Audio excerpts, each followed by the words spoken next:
we always have that base, and it's not as scary to grow anymore because we know that there are going to be phases of our life, which we have encountered already multiple times, that we are not compatible and that we don't work well together. And our purpose in those moments is not to try to, get it back to being all romance, lovey-dovey, passion, whatever. Our role in that moment is to give each other the gift of grace and say, I know that we are always bonded and that we are always supportive of one another and we have no malicious intent.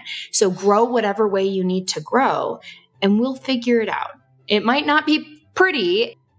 Welcome to Normalizing Non-Monogamy, the podcast where we interview incredible people from across the entire spectrum of non-monogamy to hear their fascinating stories. We strive to bring guests on the show who have a healthy approach to non-monogamy. However, it's important to remember that everyone does it a little bit differently, and the views and opinions expressed by our guests do not necessarily reflect our own. Additionally, we produce this show for entertainment purposes only. Please be aware that we aren't doctors or therapists. Consult a medical professional for anything regarding your health that you might learn about on the show. Enjoy! Welcome to episode 300. We're Finn and Emma, and we are so excited about episode 300 today, right? I am, yeah. You came in hot with enthusiasm, and I wasn't ready. I'm waiting for the backup enthusiasm. I'm a backup enthusiast. Anyway, today is episode 300. We can't quite believe that this has been here. 300 episodes. I know. I was like, we can't quite. It's like we didn't even know it was coming as we counted up to it. Let me try again. Nope, we're just going with it. We can't quite believe that it's been over 5 years and we made it to episode 300. It would not have been possible without all of you. Yeah, I think we wanted to throw a few thank yous out there too. First of all, 300 episodes. That's at least 300 guests. It's actually over 400, almost 500 guests at this point. And just thank you to anybody who's ever come on the show and shared your story.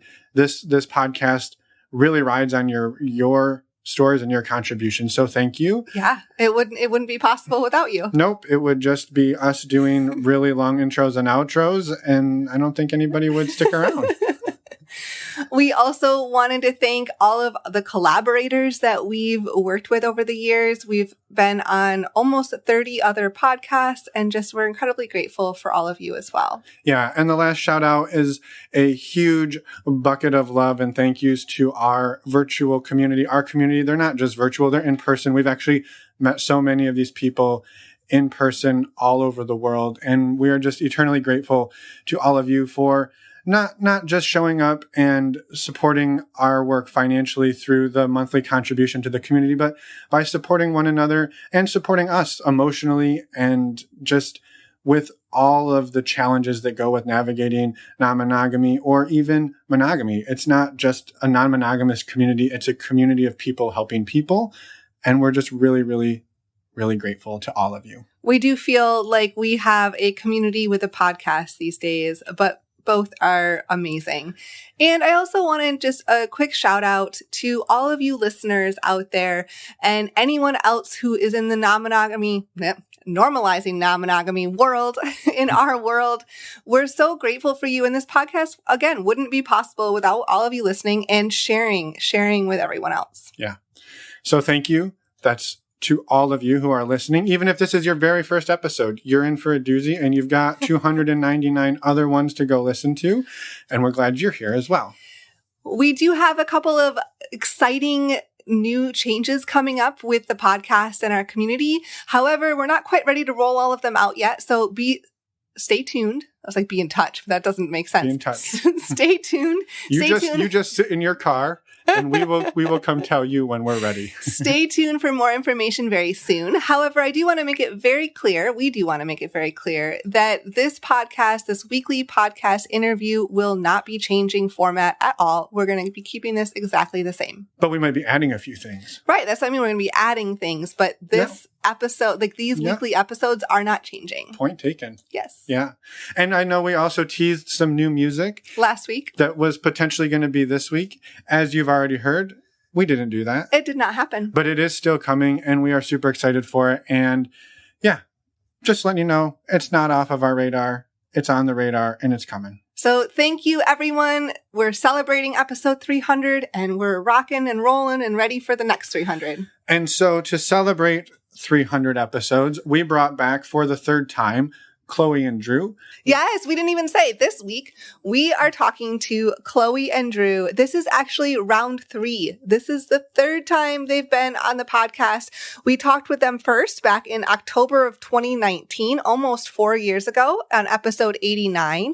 And then we talked to them again almost a year after that, November 2020, episode 156.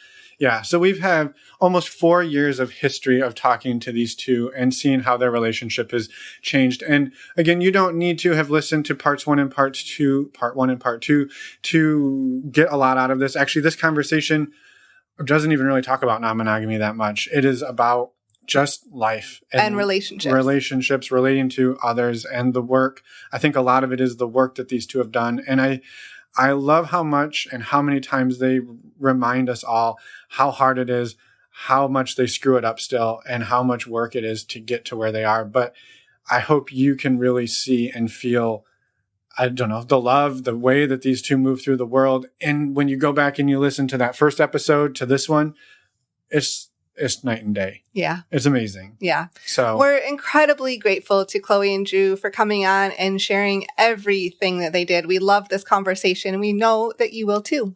Yeah. And so with that, we're going to jump into the interview for anybody who is a premium subscriber. And for those of you who aren't, we just have a couple of really quick announcements because we've already talked a lot. Yes.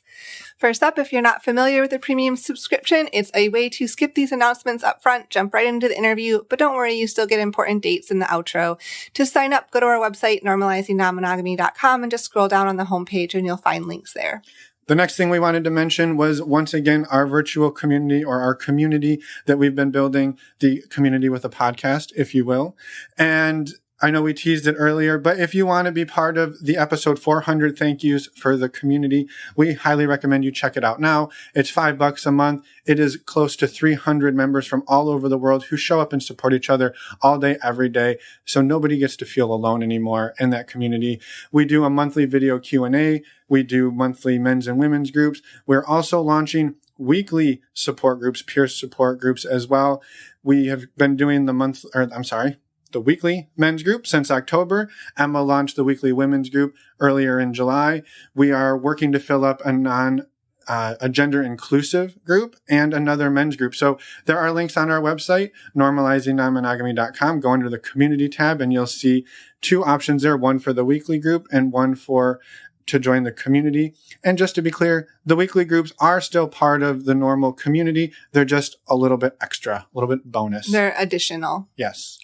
And last but not least, a quick shout out to our favorite way to get tested for STIs, stdcheck.com. You can use the links on our webpage for $10 off, making a 10-panel test only $129.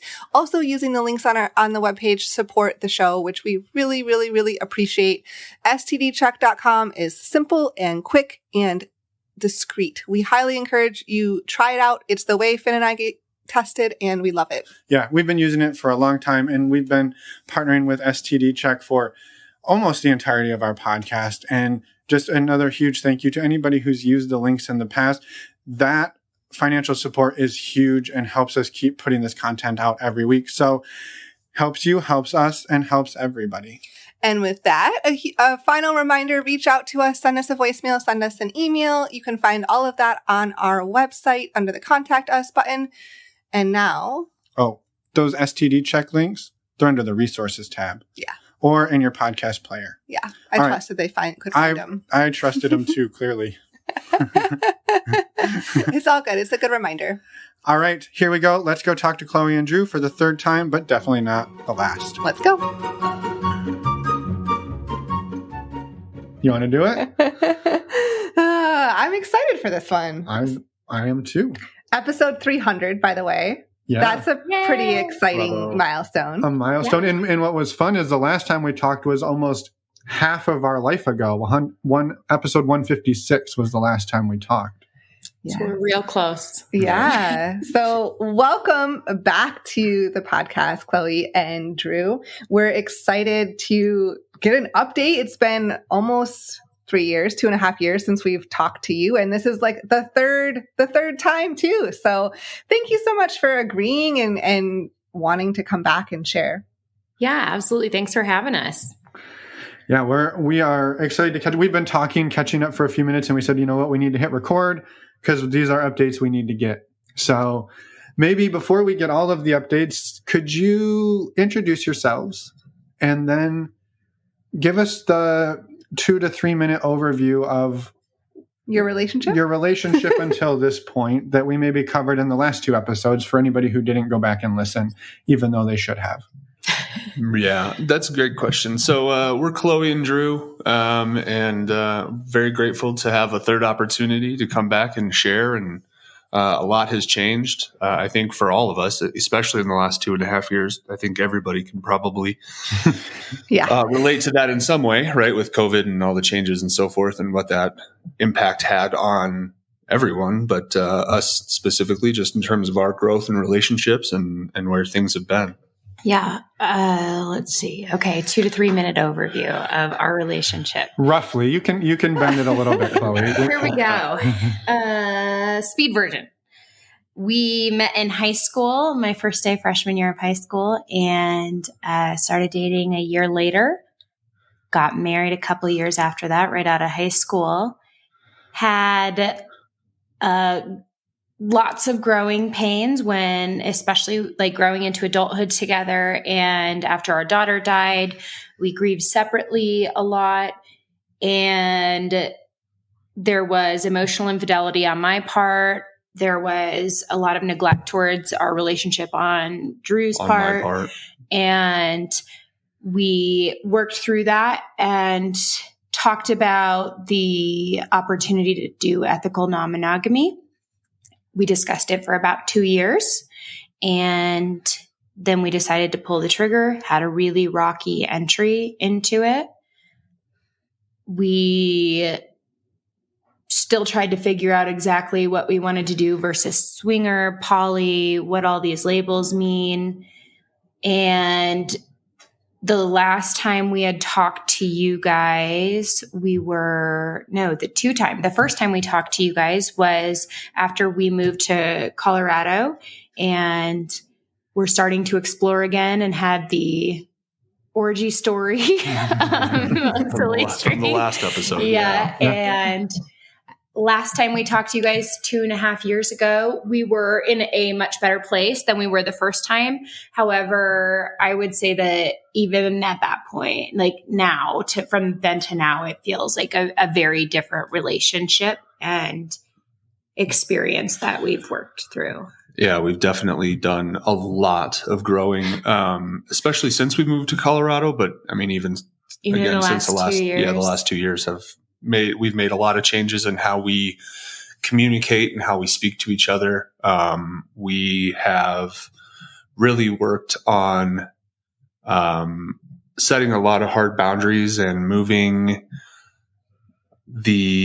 our relationship in what we believe to be a much healthier direction, thankfully enough.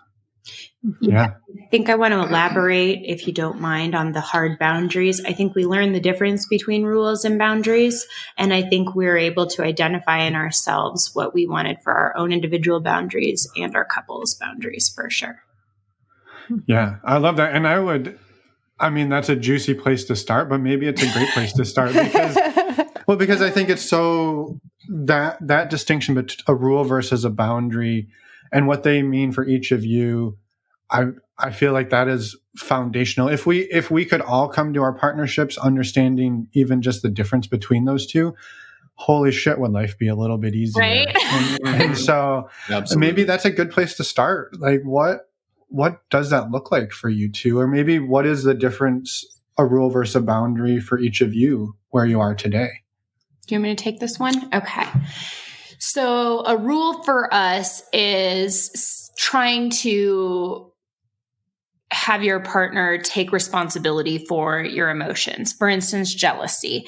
A rule would be, I'm experiencing an uncomfortable emotion, so you can't talk to her anymore. That's to protect and make you responsible for my emotions, versus a boundary is, if you choose to do X, to talk to this person, I am going to need to take some time to go through those big emotions and take responsibility for my own emotions. It's not putting that on your partner. It's taking full responsibility and realizing the only person in that relationship that you have control over is yourself, and respecting and holding them accountable to holding or to doing that for themselves as well. I would also offer, to each individual couple is going to have their own definitions. So, what we think or say as the differentiation between a boundary and a rule may be different for everybody. No, I love it. And I think that's a great disclaimer, caveat to that. But I think it's huge. And you two touched on this in in our previous conversations around, again, so keeping it high level for people who haven't listened, but some ultimatums around, hey, we need to figure this out because this isn't working, or you can't do this. I'm not comfortable with you doing that. And that's a big shift to where you are today. I think I started to pick up on some of the shifts in the last conversation of, it was a little rougher, a little more hard edges on it, but like, I'm going to do what I want and you don't control me. And yeah, I don't control you. We're all individuals. But there's a lot of nuance in there that, right, I'm responsible, right? If I'm feeling jealous, I can let you know. And maybe that means I need to go for a walk, or maybe, who knows, maybe I need to go stay in a hotel for 2 nights. I don't know what it is, but that's a very different approach than, well, you need to cut that person from your life because I'm struggling. And so those can often overlap or feel like rules or ultimatums, but it's really owning your own reactions. Absolutely. Taking accountability, right? And how each of us deals with emotions based on the emotions that are presented to us by each other, if that makes sense, right? Where if there are feelings of jealousy, that's a very personal, that's a very selfish type of... I wouldn't say selfish. Yeah, that's a good point. Not selfish specifically, but that's a very self-driven emotion. Better. Yeah. Yeah, much better. It's a very self-driven emotion that is coming from a place inside of your emotion that is weak or vulnerable. Not weak, vulnerable. I think it's an insecurity. It's a past trauma trying to teach you. Yeah. Mm-hmm. So taking accountability for that, I think is very important and a huge piece of what it is that we had to learn to do together and are still learning, of course, right? As we grow. Mm-hmm. Yeah. Well, and I think what's, some nuance in that, and just, even around jealousy or any of these topics, that doesn't mean your partner can't say, oh, wow, okay, you're feeling a lot of jealousy. You know what? I can back off on that, right? Maybe I don't need to talk to her tonight, or I don't need to do this. So you can still have that care, but it's not the rule or the expectation is in place. I would say for us, it's not a showstopper anymore. It's an understanding. I think one of the biggest things for Drew and I is, again, that accountability. And when you have a nervous system reaction, before you learn how to really understand and deal with those, you go through a phase where big emotions of any kind feel overwhelming and you can't really control them, versus once you understand what's happening in your body and you can give empathy to that piece of you and that younger version and listen to it and learn from it, I think that it allows for a lot safer of conversation, more secure conversation, respectful. So for instance, Drew is avoidantly attached and I am anxiously attached. And so when we used to disagree on something, I would be like, love me, love me, love me. Like, show me you still care. And he would be like, get the fuck away from me. I just need my space. I want my space. Leave me alone. And which again would trigger me more to be like, no, come closer, which would then trigger him more to push me away. And it was a vicious cycle. And that's something that we still work through. But now we have plans in place and understand what's happening in our body and give that piece of us grace. We're not shutting it down. We're not saying we're not going to talk about it. We might need to say, as we did last night with an uncomfortable topic, hey, I am doing some work internally, and I would like to set a timeline of 1 month from now, us to follow up. So that way Chloe's not nagging Drew going, okay, when are we going to talk about this? Are you still thinking about this? Is it still on our radar? What are we going to do? And then Drew being like, stop nagging me. Shut the fuck up. but I know in 1 month, we are going to have a conversation. And that doesn't mean that we're going to resolve it in 1 month. It means that I can depend and I can quiet my anxiety by saying, I know he is going to come back to me and wants to work through this with me. And he knows that he can take that space without feeling like, when is she going to bring this up at the worst time? Mm-hmm. And having that plan and setting the expectation is something that we continue to still work on today, even for fucking sure. And that's, it's almost clinical, right? Where you have a conversation, you sit down with your partner or individual or whomever you're with, and really defining what that looks like, right? To say, okay, when this happens, almost guaranteed, I'm going to go take a shower. I need my space. Have a nervous system response. Going to go somewhere. This is my plan for handling it. Exactly. And having the opportunity for both of you to know and to believe in that plan, if anything, to have the expectation of no matter what, there is stability, right? Execute the plan. There's a plan. It's not just madness, if that makes sense. And it gives both of those attachment styles and the other attachment styles as well an opportunity to figure out what works and doesn't for them and adjust as necessary. I swear our house sounds like a damn therapy household with our kids and everything, because even just the other day, we were packing for them to go to their grandparents, and I didn't feel like I was being heard while I was packing for our daughters. So I stopped and said, hey guys, I am having some big emotions right now, and I would like your attention. And both Drew and our daughters paused and gave me their full attention. And I said, right now I'm feeling feelings of underappreciation. I'm feeling taken for granted, and it feels really heavy in this moment to me. And I wanted to share that with you. And our 5-year-old said, okay, Mom, what does support look like to you in this moment? Again, it sounds clinical, but our daughters have that already at 5 and 8. And we use that with each other too. What does support look like in this moment to you? So you know if you're listening, you know if you're solution oriented, you know if truly you're just there to cry it out. And one other thing that goes with that Drew and I have worked on heavily is unspoken expectations.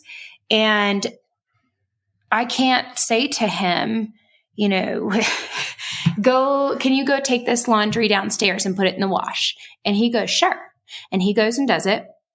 And then I come downstairs and I see it in the wash and I'm upset. Why am I upset? Because my unspoken expectation was, and start the washer, which you would think would be the next logical step, but it's not in his brain and it is in mine. And our brains do not work the same way. So making sure we get very clear and saying, what does support look like to you? In this moment, support looks like, I need to be reassured that you love me. I need to be reassured that you want me here. I need a hug. And even though I don't want to ask you to do it, because especially as women, we all know that going, I don't want to have to tell you to get me flowers. I want you to just know. Really getting out of that mindset. Something I said on our last podcast episode that we listened to last night, some of it, to kind of remember where we were at and refresh our memories, is I used to say, oh, we've been together this many years. We should know by now. We should know. But we are completely different people, even from last year, even from 6 months ago, even from whatever. And we never learned the healthy ways to do anything. And so how should we know? The answer is we don't, and we have to relearn. So I want him to get me flowers. And at some point in the future, he's going to know, hey, when she is experiencing these emotions, I know that support to her looks like X, Y, or Z. And if that changes, I have to let him know. But we're learning who each other is as adults. And that is a lot different. So even though we've been together 15 years, I I still don't know a lot about Drew, and I'm still really figuring out, especially like on a vulnerable emotional level, these things that we're evolving into and discussing now. We just got off couples therapy before this, an hour before this, and tried a new communication exercise, which went really well for us. And I think we're learning those constantly. Mm-hmm. Having an opportunity as well to really put together, like I said, that plan and being able to focus on individual growth as well is pairing for us very, very nicely in our goals that we have in our relationship as well, right? So for a long time, we've been parents now for a very long time. That's a new title. That's a new responsibility. That's a new individual that we are, I guess, in a way. It's a new persona. It's a new person that we take on, right? A different title. Like I can be, Dad and Drew, right? Those two different entities. Those may be two different people. And you can be Daddy, if you know what I mean. All right. I'm the worst, I know. Yeah.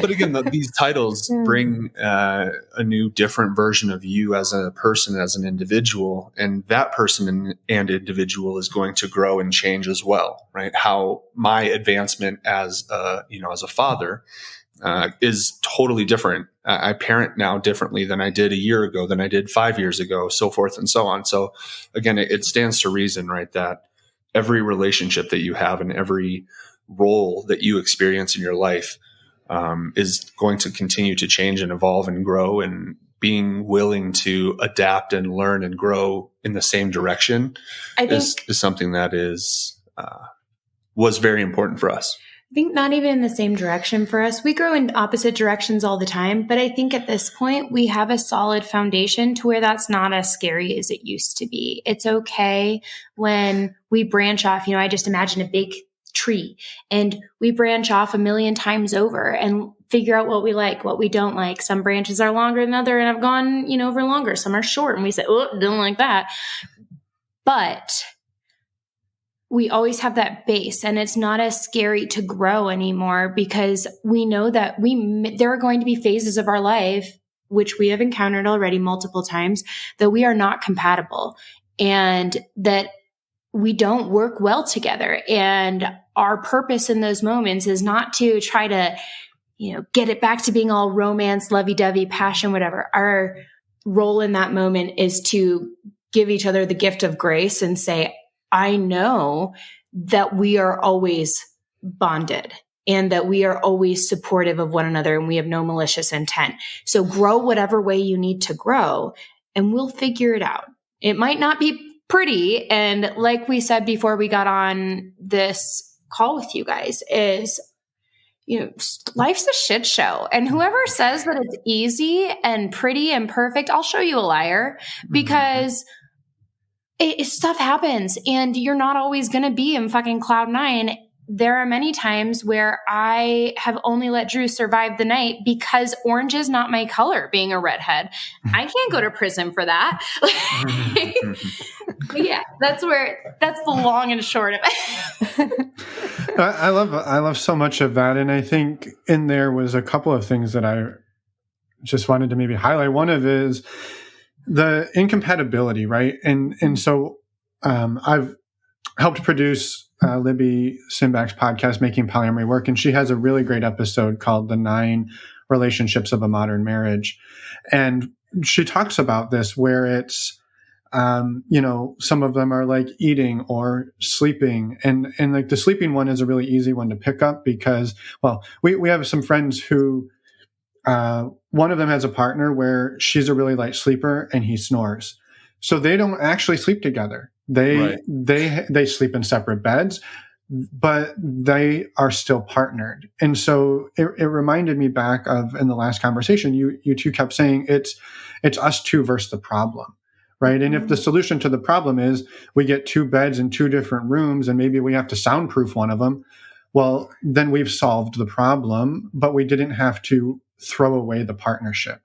Right. And so I just loved that. And the acknowledgement that changes over time. Mm-hmm. Maybe the snoring changes over time. Maybe the sleeping arrangement. Maybe somebody gets their tonsils removed. Yes. Speaking from experience. He got his tonsils removed, palate shortened, uvula clipped, and they like went through and did all that because he was such a bad snorer that I was like, listen, either we get separate bedrooms or you get fucking surgery. He got surgery. I got surgery. Yeah, we are a one uvula household as well. So. Yes. Rare thing. Yep. But so that incompatibility, you can find a solution for that time, but then also recognize that may change and you have to revisit things. And that's part of being human. That's part of being in a long-term relationship and of doing a lot of personal growth on yourself throughout your life. Well, and that builds right on what you said too around change, right on to what does support look like for you right now, right? And I think your flower example is a great one, right? Well, when Chloe's hurting in this way, flowers are a great solution to that, or it's something that helps, right? Maybe not a solution, but I think this is where polyamory gets interesting because let's say Drew's got another partner who absolutely hates flowers. Why would you kill a flower just to put it in a flower shop and bring it to me, right? So you can't just assume, well, hey, person's hurt, get flowers, happy day. Right. Absolutely. It's going to be different for everybody. And what that support looks like could be different in every moment. Different in every moment, for right? One yeah, person. Absolutely. So figuring out and even asking that question, which again can seem clinical, but by the same token, it also gives you an opportunity to help yourself, right? To say, okay, am I solution based, right? Rather than my immediate reaction may be soothing. Am I solution based? Right. Am I blah, blah, blah? Yeah. My immediate reaction is, okay, let's fix it. Let's logically work through this together. Well, maybe sometimes it's an emotional solution instead, where I just need to big hug and we'll just stand there and you can cry and that'd be great. And that's what you really needed in the moment. You don't need to hear me talking about how to fix it or what ways I think to fix it. It's just the emotional comfort, soothing piece. And again, each situation could be wildly different and each individual's solutions, if you will, or what they're needing for support could vary at any time. I agree. Yeah. I love too, you've said a few times where it sounds clinical. And I think this is a really important piece that I love to touch on as well, because we're in that stage too. We're in the clinical stage of some of these conversations. And what I've learned is each time you have them, they become a little less clinical. They do. And because we're learning, right? You're learning to do a new skill. And when you learn to do a new skill, you get out the manual, you flip to the page. Okay, I say it just like this. Okay, close the manual. All right, Emma, what is it you need right now? And you go through the steps. But then time 200, it's a little softer. It's a little more natural. And now we don't have to say, before we used to pause and say, okay, I think this is a moment we need to practice an exercise. And then we would say, I want to practice this exercise. And it felt so clinical. It felt weird. And like, this is what, and now, like I said, our house it sounds right out of a therapy book from both of our daughters, from each other. And we are big proponents of letting our kids see us disagree, because we feel like children get to see so much of the time that their parents fight or argue, but they don't get to see the healthy makeup. They don't get to see the resolution come out. So we let our kids be around and we speak to each other. We've done this since they were babies, but we sit crisscross applesauce and we would talk to each other how we would like a partner to speak to them and how they should speak to their partners. And that way they see it. And it is so cool to us that one day our 8-year-old came home and said that one of her friends' parents were divorcing. And I asked her, do you ever worry about that with mom and dad? And she said, no, because conflict is healthy and it's how you handle it. And I was like, cool. I'm really glad to hear that. Whereas I feel like our generation, we were terrified of our parents getting divorced. Now they all are. So. Yeah.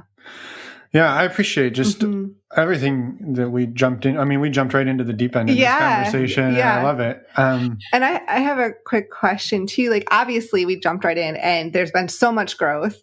I'm curious, you mentioned couples therapy. What other tools have you embraced in the last few years for that personal growth? Because I'm sure some people are like, I want to learn these things. I'm trying to learn these things. How do I do that? And everyone's journey is different. Obviously, you can learn them in many different ways, but I was curious if you could expand on that a little bit. Yeah, that's a great question. I think, so for me personally, I like to research, right? I want to read, available resources on how to deal with emotion. And there are so many great authors that have put out resources and material, books, audiobooks, what have you, that can give you another perspective on how to deal with what it is that you're dealing with. Similarly, like you said, we go to couples counseling. We also each see an individual therapist because, right, we like to think that there are three entities. Yeah. There's me, there's her, and there's us, right? And so we have to make sure that all three of these entities are healthy. And so that starts also with self-growth, right? If I'm not willing to work and change and do the work for me, then our us entity is going to likely struggle. So I would like to piggyback on that. I feel like you gave a really great answer, and I'm going to dive a little more into the specifics. I feel like some of the reading that has been really helpful to me for, how do I do X, Y, or Z, or how can I learn about this? The book Polysecure is a really wonderful book. I feel like that offers at times a little too close to home. Look at what's going on, not only inside, but maybe with your partner, with their relationships, all of that kind of stuff. I would also say that for me, parts work has been really, really helpful. And what I mean by that, for anyone who's not familiar, is understanding that every single experience you have, you are a different version of yourself, and it compounds. And for me, I'll get into my silly little hippie thing right now. I call the voice in my head that holds all of those traumas for me and those uncomfortable emotions. Again, I don't like saying negative. I like saying uncomfortable and comfortable emotions, because no emotions are bad emotions. I call that voice in my head Rhonda. And I say, sometimes I need to say, shut the fuck up, Rhonda. And sometimes I need to say, okay, Rhonda, where are you coming from? What are you trying to protect me from? Because Rhonda exists because at some point there was a trauma that my body and my mind dealt with. And Rhonda decided this was an appropriate coping mechanism to help protect me. That coping mechanism is what got me through X, Y, and Z, right, wrong, or otherwise. And now I can say, okay, Rhonda, is that still applicable here? If not, can I ask you to step aside? Thank you for all you've done. And let's move forward through this coping mechanism into a new one. And Drew's is Chad. And we don't like to shut down Rhonda and Chad, but sometimes we need to say Rhonda's real fucking loud right now, and I need to take some time to go and talk with her. But those have been really helpful tools for me personally on understanding myself, not treating that negative voice in your head negative, quote unquote. That discomfort voice that holds those protection mechanisms in your body and in your head. They're not bad. They are there to help and love you and support you through this. And understanding where they're coming from helps you really understand, at least for me, the place where you've been. I think we discount that traumas happen every day, and you don't always understand that the body does keep score. Another great book. I think that learning that you really are on your own team too is a helpful tool. Mm-hmm. Yeah, I love that. Yeah. Yeah. Thank you so much for those answers and just being vulnerable in the responses as well. Do you have anything more on that topic before we switch gears a little bit? Not necessarily on that topic, but I think it's around change, and maybe it's a good spot to catch us up on what's different about the relationship ecosystem that you two are existing in. Obviously, you're a few years older, your kids are a few years older, but what else is orbiting around you or with you right now? That's where I was going to take it to. Good job. I knew. Yeah, I think that it's a fair question. We have been, I guess, trying to find time at times. It can be difficult to where, we're trying to set something up to, either go to Scarlet Ranch. Good plug there. Going to a lifestyle club or going to meet up with, a couple or go on a date or what have you. So it's tough to find time at times, right? I mean, we all have a life and what goes on in it. And so making time, I think, can be a struggle at times. However, it definitely can be. It's more of a priority for us at times than others. Definitely. Also, as I'm guessing this was what you guys were alluding to as well, my boyfriend, Phil, from your episode, what was it? 103. We looked it up beforehand.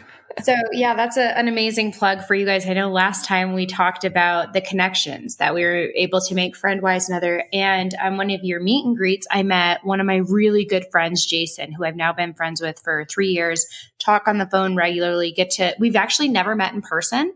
But we get to love and support each other and talk about all these vulnerable things. And we met on your meet and greet and it was amazing. And then after the last podcast episode we did, I was going through and listening to a few other ones, and one of them really resonated with me, Claire and Phil's. And I just shot a message over, not thinking anything about it because they live in San Diego and we live in Denver. And I said, hey, if you guys are ever in Denver, hit us up. And Claire was like, yeah, add us on Cassidy so we can keep track of each other. So I added on Cass and I said, hey, Phil, this is, Chloe from N&M. And he was like, what?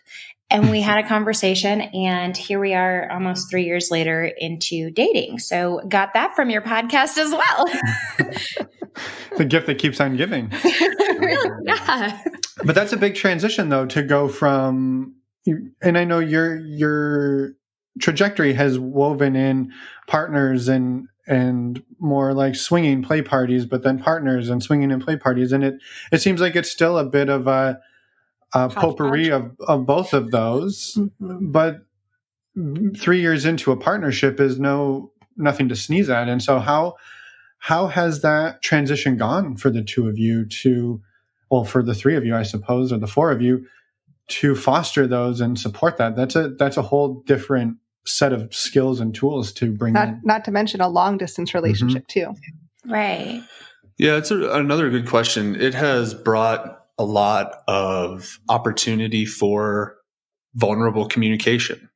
Big emotions because, what are we feeling and how do we cope with, and something that Chloe alluded to, right, is how do we deal with those emotions and why are those emotions coming up, right? Feelings of jealousy or inadequacy, what have you. Yeah. What have you. They stem from something else. And that gives each of us an opportunity to reflect and learn about ourselves in ways that we hadn't before. Right. So again, it's a new opportunity, maybe a new feeling, maybe a new stimulus in some way, shape, or form, that we get to address. To give a less appropriate answer, it's been a ride.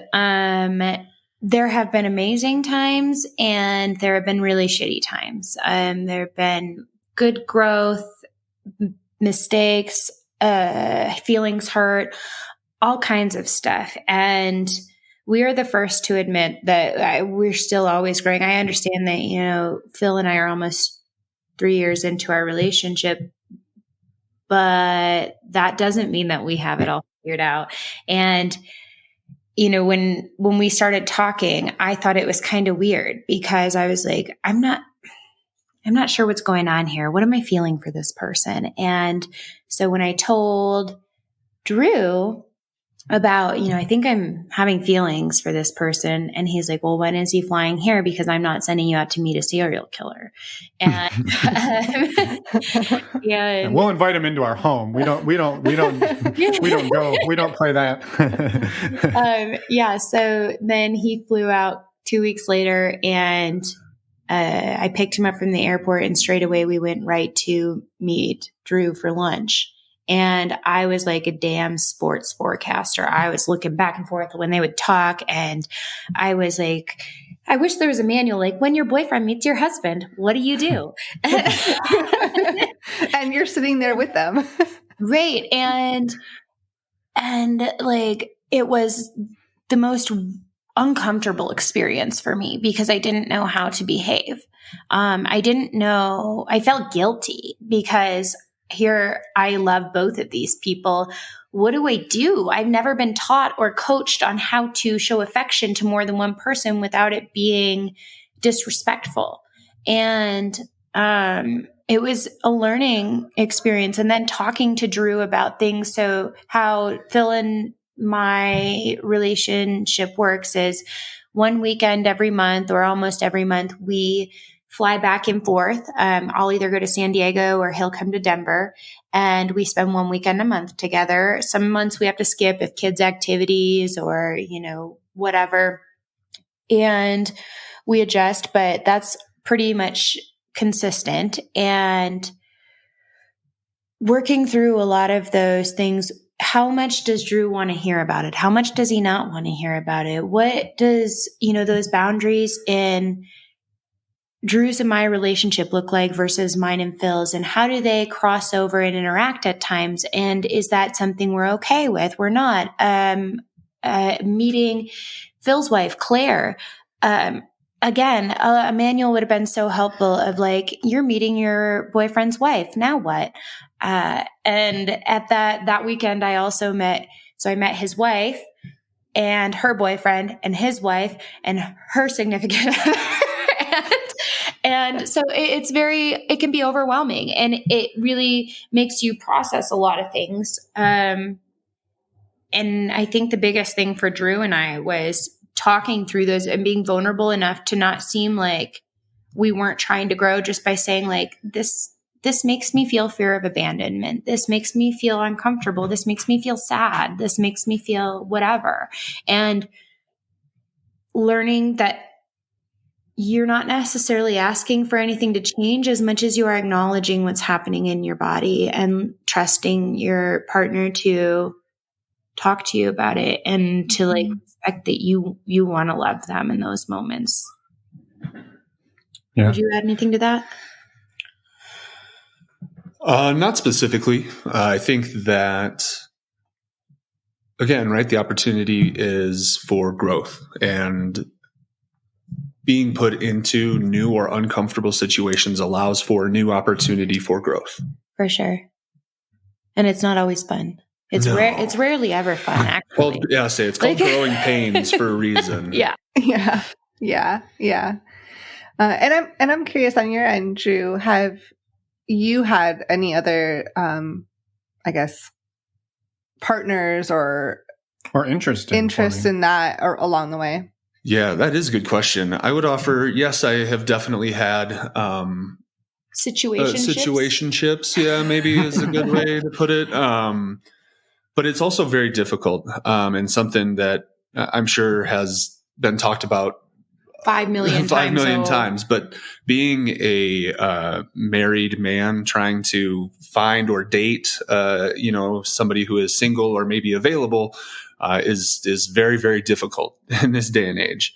And so that, I think, was a growing pain of mine, right? To try to accept that. To accept kind of the way that the world is, right? And it can be very, very difficult at times when you feel maybe feelings of loneliness or feelings of inadequacy, right? As I've been trying to date, if you will. And sometimes it doesn't go very well. And then now you have to look in the mirror and ask yourself, why is it not going well? Sometimes that can be very difficult, right? When you're looking yourself in the mirror to say you are not appealing or attractive or those kinds of negative thoughts, right? Where you're kind of self-deprecating, which is something that unfortunately I do very well. But regardless, yeah, absolutely. There are absolutely times where You've had situationships that have gone well and not definitely so well. not so well. And, growing pains that's for that's a part of it. us. Yeah, for sure. Well, and to some of those, those stories you tell yourself, whether they're true or not, I think that's the hard part to ever really tease out. Is it something is it me? Is it my profile? Or is it the situation? Is it the landscape of online dating? Is it there's so many reasons that it is what it is. And it's so easy though to slip into I must be the problem versus I'm doing something really hard. And there's just a big difference between those. Absolutely right. The mountain is so high to climb that you have to give yourself some grace if you don't get all the way to the top, if that makes sense. Totally. Yeah. And I think that's amazing. And I think, a question we asked you last time, and I think maybe it's appropriate here again. I mean, it's been 2.5-ish years since we talked. The way you've seen each other grow. And I know we kind of touched on this in the first part of this conversation, but maybe just specifically, Drew, how have you seen sort of Chloe grow or change, evolve, not necessarily grow, but just, the evolution since then, and then flipping it back as well for Chloe to Drew? Yeah, that's a really good question. And it's something that doesn't happen every day, right? Every single day you don't look over and think, wow, that's a stark change, right?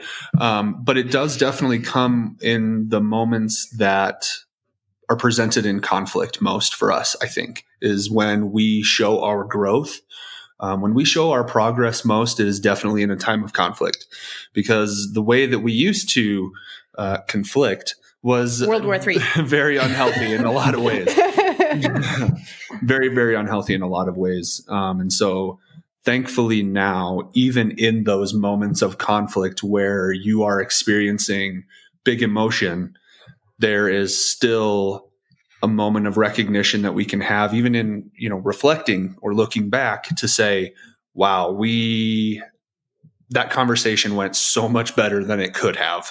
And we find ourselves saying that a lot more regularly than not nowadays. So that, I think, is a perfect example of when I see that growth and change, and what that growth and change that I'm seeing is the ability to communicate under pressure and in those spaces of uncomfortableness.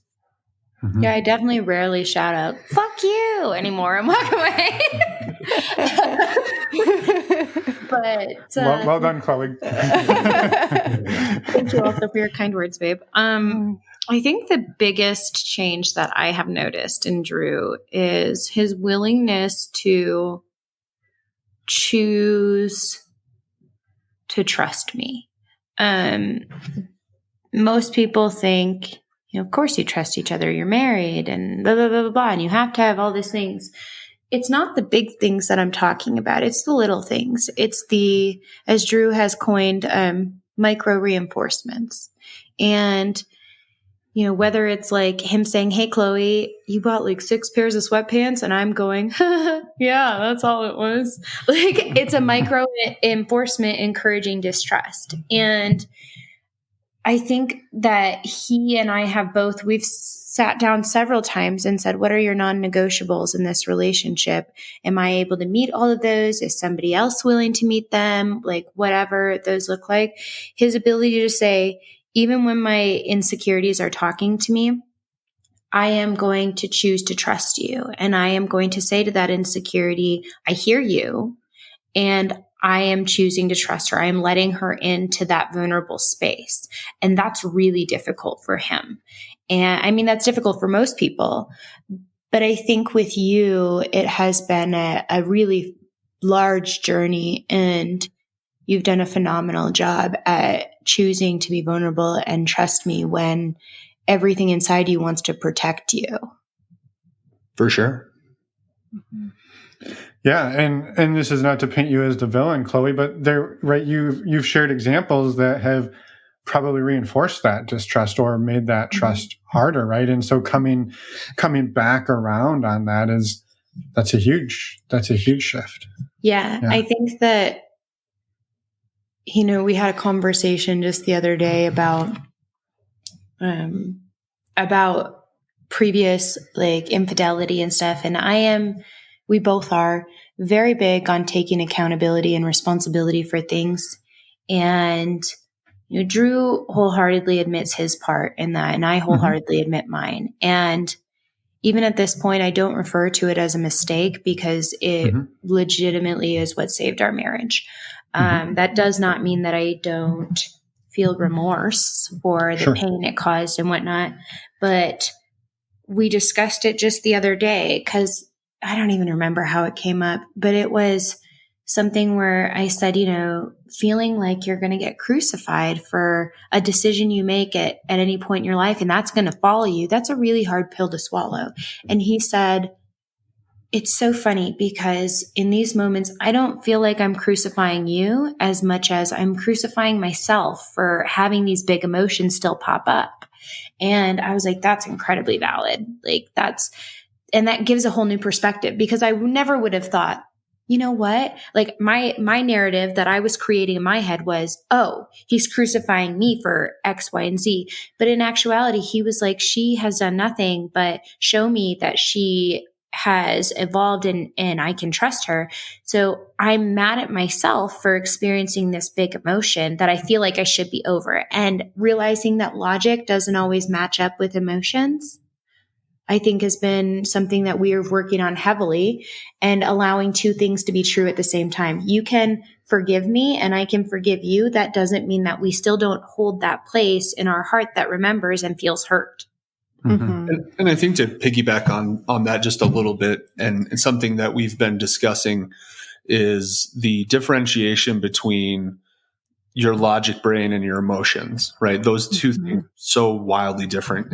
And when you're talking to yourself, it can be very difficult to turn off that logic piece to say, okay, how am I rationalizing this? What am I convincing myself of using my logic side, rather than just genuinely sitting in the discomfort and emotion. Like there doesn't have to be words that are affiliated with it or a reason or a rationale. It can just be sense. It can just be, in our house, I apologize for cutting in. No, that's all right. No. In our house, we use, and I'm sure you've heard us use this 500 times on this call alone, we use big emotions instead of identifying a lot of specific emotions. And we do that for a specific reason, because when you're feeling things, you don't need to be thinking about how to reason with yourself. You can just sit there and say, I'm having big emotions. And with our daughters, we encourage them not to name any emotion until after they have allowed themselves the space to have an emotional response, a nervous system response. And once their body is back at their equilibrium, then looking back and saying, okay, now I can identify there was some anger in there. There was some sadness, maybe some resentment or whatever. And I can talk through it, understand it, and then I can set up a plan for next time that happens. And learning how to do that with each other, we still are learning how to do that heavily every day. And some days we're like, nailed it. Other days we're like, holy shit, this isn't working. Yeah, that did not go well. Yeah. What you just described is very relatable. I'll just say that. Well, I could go a little deeper on it if you're good with it, because I think there's some things in there that came up that are very relatable and that we're working through as well. And one that I wanted to just say right up front is, Chloe, your point of not getting crucified over something, and me kind of saying, well, yeah, I can see how rebuilding that trust would be hard considering what happened, but that, not intending to put that on you as you did that, right? And you kind of said, well, there were, Drew takes responsibility for his pieces of that.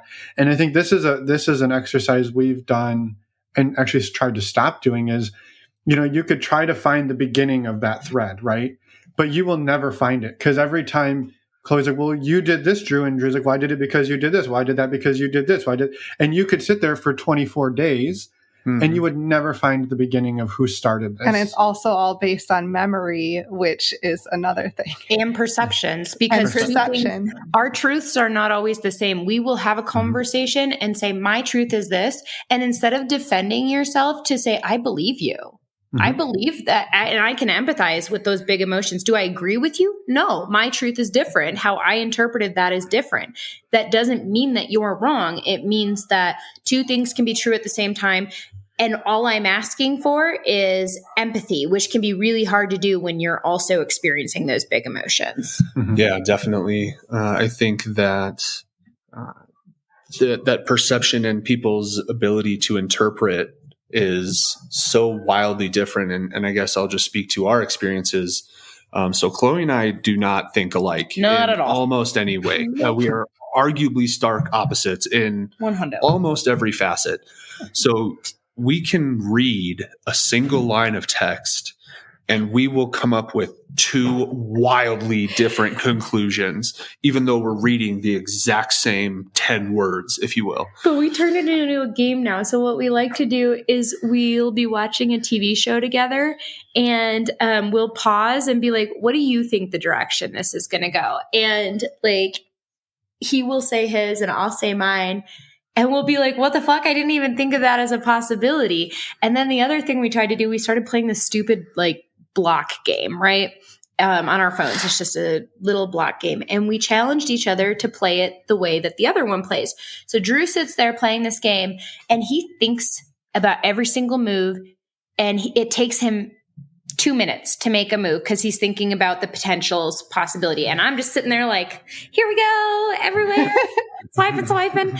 And so we challenged each other. Okay, I want you to think about your moves and I want you to not sit there and think about them and just enjoy it. Like, and what we realized was, oh my gosh, after a night of doing this, we did it for about an hour. And he said, well, what do you think of it? And I said, this feels exhausting. It doesn't even feel fun. It feels so draining. And it feels like I'm just like, why would I choose to do this? And he goes, that's how I feel about everything. I feel like I think it through so hard that it is draining and I am emotionally drained from doing it. And that's where I'm starting at. I'm not raising up to it. I'm starting there. So if you could develop empathy for that's my starting point of feeling emotionally drained because I've thought of this 6 ways till Sunday and that's where I'm at. And I said, well, okay, that's a great thing to know. How did you feel? Like, did you have fun? And he was like, no, I felt so much anxiety over like, okay, well, what if this happens? What if this happens? And like, I just had to swipe and go. And he goes, it felt so uncomfortable. And it felt like I was going to crash and burn it at any minute. And even though there was no consequences to it, it really made me feel a lot of uncomfortable pieces. And I was just like, interesting, because when I do it, I'm like, this is fun. This is exciting. I don't know what's going to happen. And he's like, I want to know what's going to happen though. I want an expectation. I'm like, but do you need it? And he's like, yes, I do. To the point where we're both staring at the same game. You know, this is supposed to be fun. And this just turns into like 2 hours of therapy. Yeah. Right. Yeah. But a really important lesson and growth in both of you in understanding the other person. And that point is extremely relatable as well. Like we've also discovered that we think about pretty much everything in about the polar opposite way as well. Opposites attract, right? Yeah. And developing, like learning about how your partner, like what their baseline is, and then having empathy that that's their starting point. And it's very different from yours. It takes practice and time, but it's so powerful. And I would offer that empathy is one of the most difficult emotions. Is it? If it is an emotion, I guess. Is. Yeah, I think empathy is one of the most difficult emotions for people to master in a lot of ways, right? Or to at least experience, because truly putting yourself in that situation and trying to relate from their perspective can be very, very difficult, especially in conflict, where if there's conflict, it theoretically it's my team versus your team, and there's conflict and we're fighting and arguing. So instead of combating each other, we're trying really hard to join their each side. Other of a different perspective or of their truth. Mm-hmm. I think that, for us at least, it has been an experience of, we don't say obviously anymore, if at all possible, because Drew used to say things like, well, obviously I meant this. No fucking obviously about it. I have no clue what you're talking about. And it didn't occur to me, just like it didn't occur to you to start the damn washing machine. Like, full circle. Here we go. But yeah. I love that. Those examples were just very close to home. Yeah. I think this whole tangent started because you were talking about experiences we've had.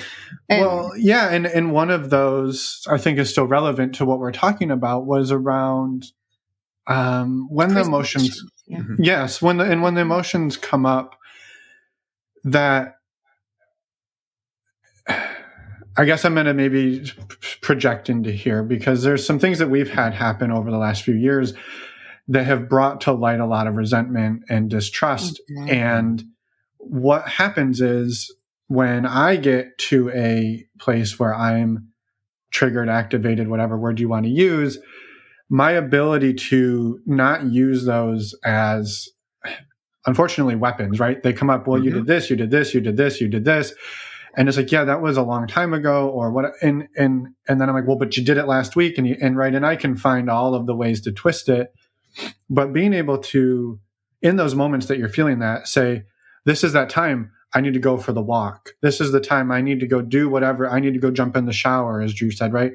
I need to go do my thing so I can come have this conversation without all of the shit that just bubbled up, but we can talk about the real stuff under it, because it does nothing but reopen those wounds, right? And for somebody who, right, Chloe, you've done an immense amount of work to move through, move past, heal, take ownership of these things, and then to have them brought back up 3 years, 4 years, 5 years later. The same thing for Emma, right? I bring them up and it's like, well, Jesus, that was 15 years ago.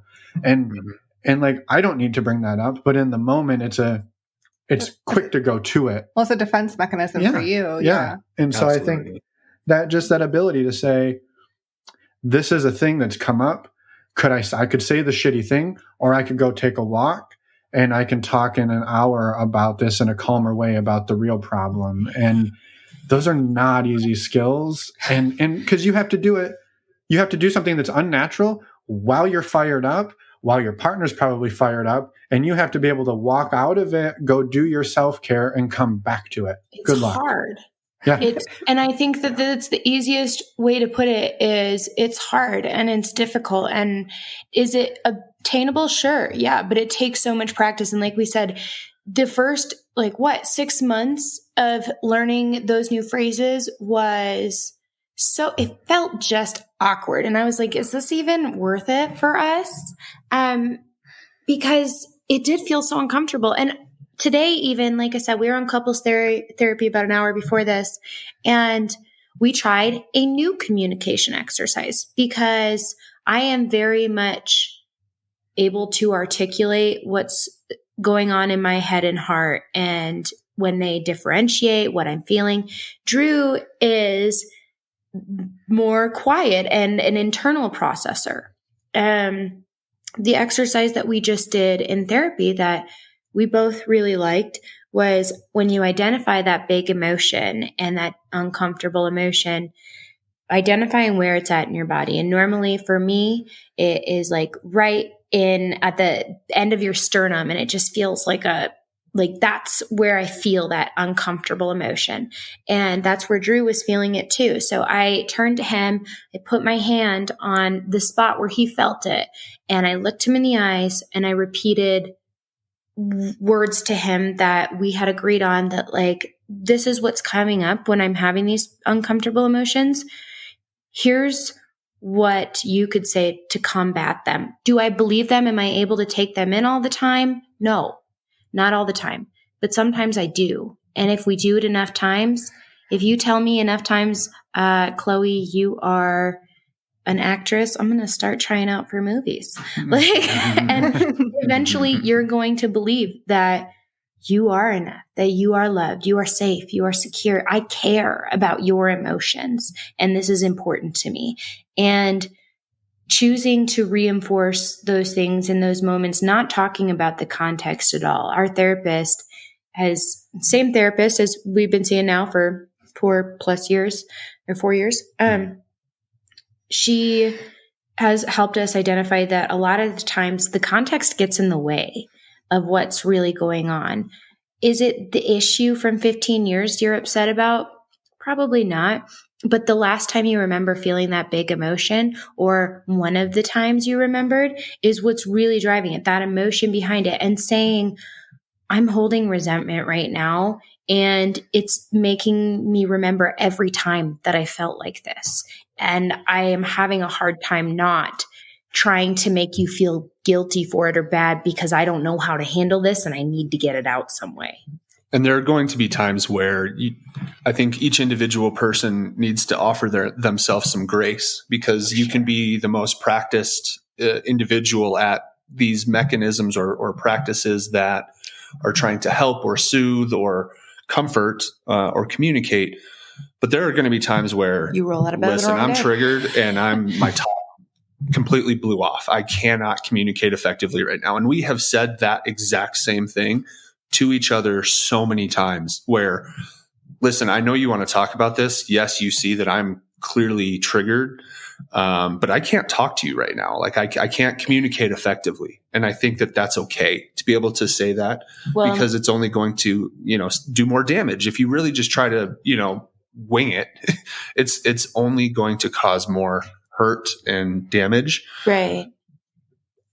So what I'm saying is, having that plan and being willing to execute that plan that still provides the stability for all parties to say, okay, I know that at some point we'll get back to it, right? It's not, I'm triggered and I leave and we'll never talk about it again. That's not healthy. It's, I will check in with you in an hour. Yep. Let's continue this. I need a day to think about this. I want to sleep on it. Whatever, but our plan is in place. And the other thing is, I used to expect an apology from Drew when we would argue, and he'd be like, my emotions are past a 6 right now. I am not able to communicate effectively.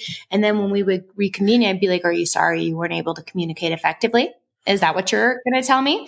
But the thing is, now I realize what I was really looking for was just acknowledgement that I will say to him, do you acknowledge that the way that we communicated before you identified that you were triggered, or whatever word you want to use, that's not the way we want to choose to communicate to each other. And yes, I acknowledge that. Cool. I don't need an apology. You were doing the best you could with the information you had at the time, with the emotional stressors that I am going to try to empathize with, and realize that I trust you to do your best, and that I'm choosing to trust you because, after 15 years together, there's a lot of instances where we've broken each other's trust, where we have put each other in situations that were very emotionally draining and painful.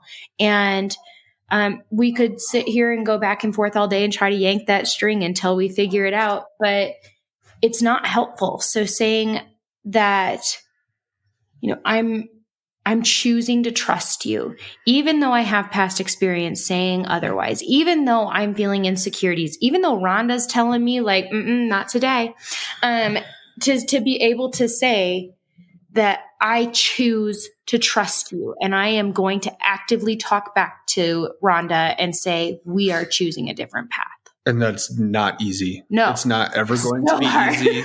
It's very difficult to do. So again, I would offer, give yourself some grace too when it doesn't go right, because that doesn't mean that you're not trying. It doesn't mean you're not doing everything that you know how, to the best of the ability that you're trying. But sometimes I do check in with you and vice versa, saying, right. Hey, I need reassurance in this moment. Again, those unspoken expectations. I need reassurance in this moment that you're trying your best to communicate with me, that you're trusting that I'm trying my best to communicate with you. And sometimes it just looks like, yes, this is me trying my best. And sometimes it looks like, you know what? Nope, I need a minute. Yeah. Well, I love that. And I think And we don't, I don't know, maybe we don't often offer advice, but I think there's a piece here. There's something that we've been doing. We probably offer advice more than we think we do. Maybe I we don't do. know. We do it covertly. I don't know. But there's something in here that we've been doing because this thing that we're talking about is very real for us. We've been caught in some really hard places the last while. And those moments, right, where it's, hey, I need to step away because I'm above a 6 and the shit's about to blow off, right? We've actually started celebrating that rather than expecting the apology. It's so hey, cool. We fought for 2 hours tonight, not 2 days. Right. And so we've been celebrating those wins. And it's hard to do in the moment again, but like later. But coming back 2 hours or that night when we lay down to go to bed, the fact that we can lay down together and go to bed and talk about it versus we're still mad and we're going to be mad tomorrow and we might be mad on Wednesday. We've been able to say, the 2 hours of discomfort or the hour that was really hard where I went for a walk and you were at home and we were just completely unhinged. Mm-hmm. That lasted an hour. That didn't last 2 or 3 days. And then we did it different. So we still get to where we didn't want to be? We did, but we didn't hang out there. We didn't set up camp and we didn't live there. We visited it. We got the fuck out of it. And we said, we know we can't be here and we know how to not be here, but it's going to be pretty ugly for a little bit versus really ugly for a lot of it. But it's so worth it, right? Then that I think is the trick is conflict. It's going to happen. Is going to happen. But being able to appreciate the conclusion, if that makes sense, you're in such a better place. You've learned now something about not only yourself, but perhaps the other person that you can now take with you forward. So I would like to share a moment that we had a couple months ago where we were sitting on the couch and we were upset with each other and I was crying. I'm a crier. And Drew said, okay, let's just get whatever you need to off your chest. I can see you're holding a lot of big emotions. Is there something you just want to say that's going to help you feel better? And then I did the same to him. And he said, I feel really defeated in this moment. And I feel really sad that, we've been together 15 years and we're still dealing with X. And I said, so interesting and fascinating that you feel that way. And I want to dive into that more. But what my thought process is after 15 years, we've evolved to dealing with X. There's always going to be whatever X is. However, we're sitting on the couch and talking to each other in a calm manner about this and respecting each other and not calling names and not swearing at each other and not storming out, silent treatment, whatever. And I said, my brain goes to, I'm so fucking grateful that I have chosen a husband that wants to grow. And it doesn't mean that X is never going to happen again. It means that each time we visit X, we identify it sooner. We work through it sooner. Like you said, we don't live there. We say, oh, yep, this is human nature that he's not going to start the fucking washer. And I know it's a big deal. Couldn't tell. I could not tell. Really covert. But there's going to be times where you experience whatever because you're a human being and those are healthy emotions. All emotions are healthy emotions. It's just unhealthy and healthy ways to handle them. And learning healthier ways might look like going from 2 days to 2 hours. And sometimes it feels defeating to say, well, we still fought about it. Well, shit. I mean, look at so many different areas of life. Like you ran through a stop sign. Next time, maybe you ran through the stop sign on accident or you had a rolling stop. You still did better than you did last time. And it's just a process. I would offer though, Chloe, and this is what I picked up on this a few minutes ago when you were talking about the block game and the way Drew approaches the block game. I am Drew in many ways here. And so when I said that we celebrate the 2 hour fight over the 2 day fight, that celebration process for me, that's a new, that was the conversation we would have is very similar where Emma would be like, well, I'm happy that, we fought in a different way. And I was very much that person stuck there going, well, we shouldn't be fighting at all. Perfection is the only answer. And then it's having to rewind and go, well, if I ever want to get to perfect, we have to celebrate somewhere along the way, because no one's going to have the stamina or the interest in working towards perfection with me if it's not fun. And not that fighting is fun, but it's a whole lot less shitty if you get to celebrate little wins here and there. And I've had to completely change how I approach those. Absolutely. I think with Drew, that's something that he's like, well, you're just an optimist. And I'm like, no, I'm just really grateful for the opportunities that I have, because how many people would have given up on this a long ass time ago? And he thinks perfection is the only way as well. That hits very close to home for him. And I think that I always tell him, I look for progress, not perfection, because I don't believe in perfection. I think that perfection is an idea that you set in your mind to constantly disappoint yourself, because it's unachievable, unattainable. There's never going to be a day where we don't fight about, like, I mean, obviously we don't fight every day, but like if he is in a mood and I say something wrong and he snaps at me, like that happens, or vice versa. There's never going to be a day where we don't fight at all or don't disagree at all or whatever for, the rest of our lives. And truthfully, I'm so thankful for that, because he offers me different perspectives on things and helps me empathize with individuals who don't think the same way, and realizing that they don't think the same way, instead of being like, well, of course, like everyone thinks like me. But obviously we've learned that's not exactly true.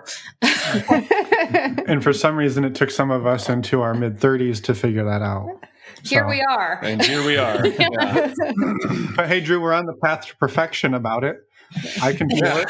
And the other thing, we're going to get there. We're not. I know we are. Never. No. But you can think you are. We got to try. You got to keep pushing for it. And see, I think like perfection to me, I look at it and I see perfection as having somebody who's willing to grow uncomfortably with me. Perfection is having someone who will forgive me when I mess up or when I make hurtful decisions. Perfection is having someone who will fall in and out of love with me 1,000,000 times a day and still say, you're worth doing whatever for. You're worth whatever. This relationship, this commitment is worth it. And whatever that looks like, whether it looks like we need to go back to being friends right now, or maybe for a day or two, we need to be roommates, or, romantic love, or, kinky shit, or parents, or whatever. This person wants to be my partner in all areas, and they're willing to play a different role and learn and evolve with me. And that's, to me, what's most important. I don't give a shit if you communicate effectively 100% of the time, because I'm not going to. And, I don't give a shit if you are, doing everything right, because then I'm going to get annoyed that you're perfect. So you can never win. Yeah. Yep. Yeah. I have recognized that lately. Thank you. But I think there's one piece in here that I want to offer to anybody listening who maybe is who deals personally with perfectionism, and also who is partnered with somebody who does. And I think, and maybe Drew, if you can relate to this, part of the bringing up all the shit that maybe Emma did wrong, or that you did wrong, that has caused a hurt. It's like, to Drew's point, playing the block game, it's exhausting, right? The way he plays the block game is exhausting for him, but it's the only way he can do it. And when you never forgive yourself for all of your mistakes, it's really easy to hold on to everybody else's as well. 100%. And I think you're exactly right to say sometimes the most difficult piece isn't identifying all of the flaws, or I'm going to use flaws in air quotes, but identifying all of the flaws, mistakes, or past traumas. It's looking in the mirror and realizing your own individual self-loathing, self-trauma, the traumas that you've experienced and dealing with it yourself. Yeah. And so much progress, I think, as we mentioned earlier, in terms of the three entities, right? There's two selves and an us. And sometimes working on self is the most important thing that you can do for us. Yeah. Mm-hmm. Mm-hmm. Totally. Yeah. Which I think is very poignant, considering what you two discussed in previous conversations. Was you started individually in therapy for quite a while before you brought in the teamwork.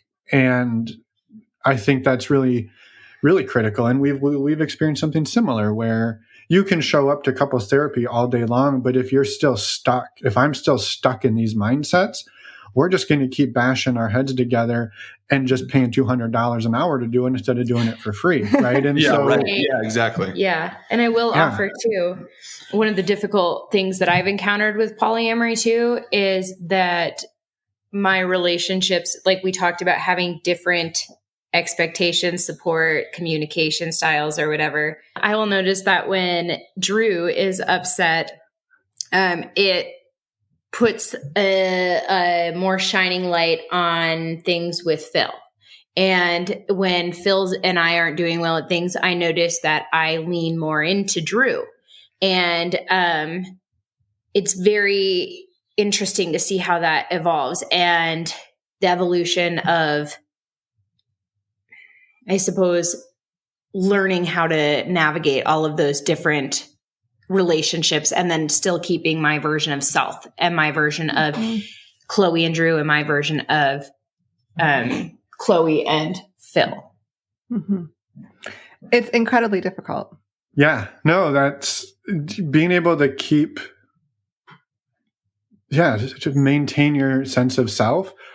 When you're in one partnership is a challenge. Doing it when you're in multiple is even more of a challenge. And totally. Yeah, no, it's so much of what we've discussed today is incredibly difficult and challenging, and having the theme really is have some grace for yourself, embrace these learning opportunities and growth processes in yourself and in your partners, but recognize that it is not easy and things can be really challenging. So I think one of the things that I just wanted to point out here after talking to you for almost 80 minutes is that so very little of, because Emma just made the comment, right, that this is hard. And we've said this is hard, but I think very little of what we've talked about today is or has really anything to do with non-monogamy. True. Right? What we have been talking about are things that have been happening in our partnership for years and years and years and years and years,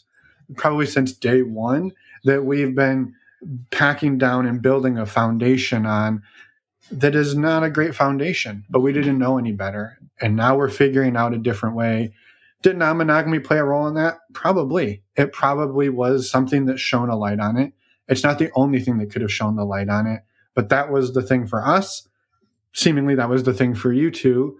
And then we went to work on the stuff for our partnership that would have been their non-monogamy, monogamy, whatever relationship dynamic. It was going to be here. It was waiting for us when we got ready to face it, and we finally started to face it. Yeah, we agree 100%. I always say that monogamy, you have the exact same issues in monogamy. It's just a lot easier to sweep them under the rug because you can avoid a lot of them. Whereas in ethical non-monogamy of any sort, whether it's swingers, poly, open, whatever, it forces you to have to take really hard looks. And that's not fun. But I can tell you that I'm more fulfilled in our marriage and our relationship because of it. I feel more connected to Drew. I feel when those times that I am falling in love with him, I'm seeing him, and I believe I'm seeing him. And I don't love him despite our differences or his feelings of big emotions that are really uncomfortable. I love him because I feel like I know the real him. And even when we're arguing, I trust that he's going to be real with me, and he doesn't have to stay with me. That's one of the things that I think a lot of times people say, well, monogamy, they're stuck with me, they're whatever. And I used to have a really similar viewpoint. And that was one of the things that I actually realized really heavily in my relationship with Phil too, is because I don't want Drew or Phil to be stuck with me. I want to love them unconditionally. And that means with or without me. And that means whatever that path looks like for you. And that could mean that Drew will divorce me and, tomorrow, whatever. And that's okay. I don't want to be in a relationship with someone who doesn't want to be with me. And same thing with Phil. We don't even live in the same city. He could ghost me tomorrow. And I want him to be happy. And I want to be wanted and appreciated because of who I am, not because you have a piece of paper that ties you to me. Mm-hmm. Yeah. Yeah. Thank you for that as well. And thank you both for this pretty deep and vulnerable conversation we've been having today. Obviously, so much of it has been relatable to us as well, and hopefully to many of the listeners. And I think I have one more comment and then a last question, and we'll wrap up. I want to note too that so many of these skills, as Finn was saying, like not specific to non-monogamy, also so many of these skills, as you practice and learn, they can enhance your relationship. But as you're working on yourself as well, like those 3 entities, you can apply those to any other relationship in your life as well. And, coworkers, family, other friends, parenting, all of it. And, as you two demonstrated with your kids, some too, like these are skills that are so valuable, even though they're difficult and hard to learn and take a lot of practice and all of those things. But my question is, I'm curious, what are each of you like looking forward to, excited about in your relationship or for yourselves moving forward? That's a really good question.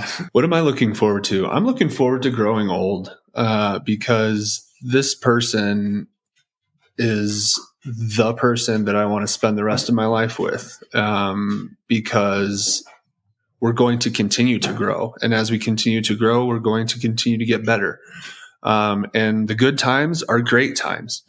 And I think that as long as, and I think with any relationship, as long as most of it's pretty awesome, that's a pretty good win. I think, not everything's going to be great. Not everything, there's always going to be, it's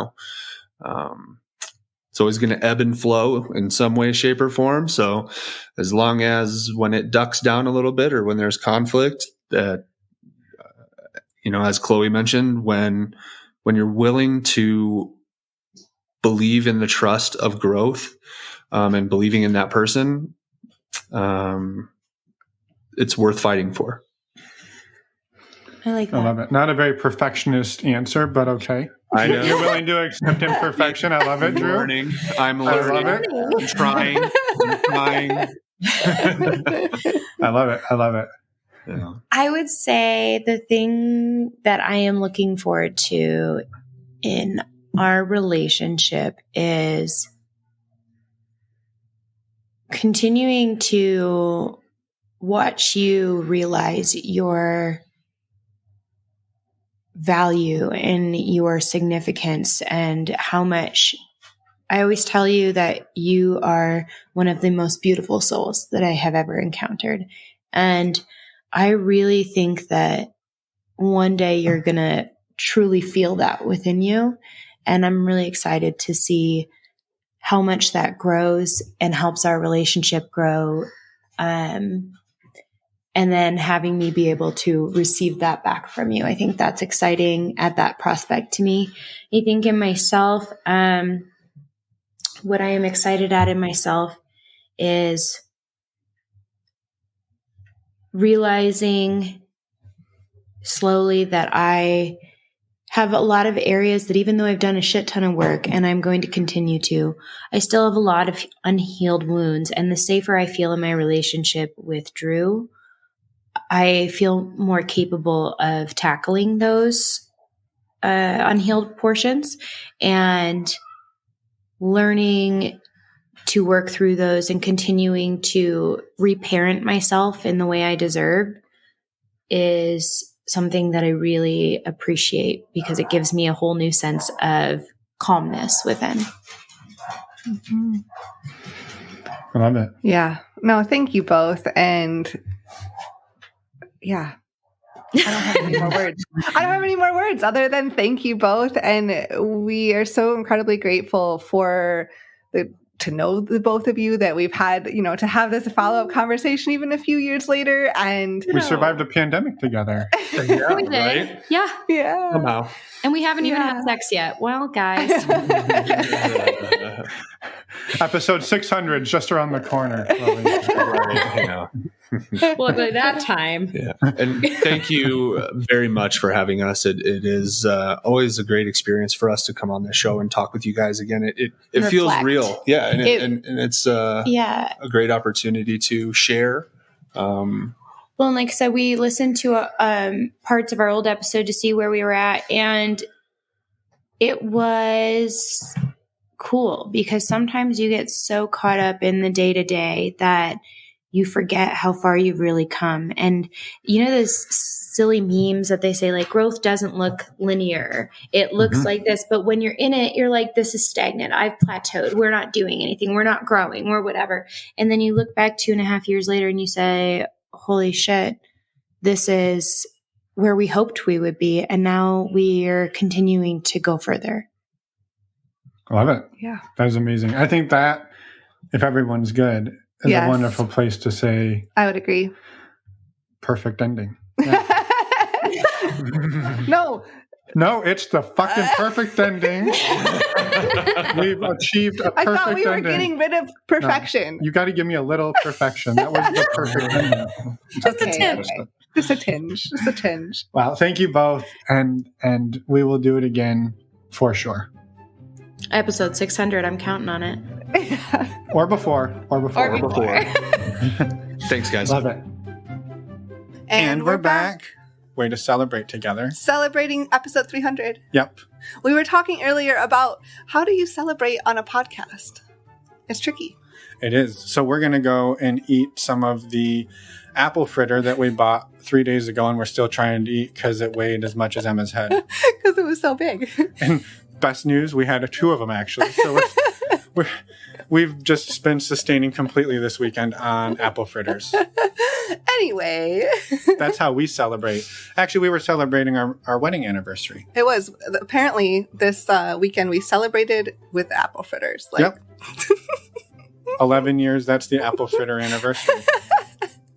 Anyway, back to Chloe and Drew. Thank you, Chloe and Drew, for everything. We're so grateful for both of you. And thank you for coming on the podcast 3 times and for being so vulnerable and open with everything that you shared. I just am so in awe of the 2 of you. Yeah. And also, I think if you remember just not that long ago, because you just listened to this episode, Chloe talked about meeting her partner, Phil, and also meeting some other people via our virtual meet and greets.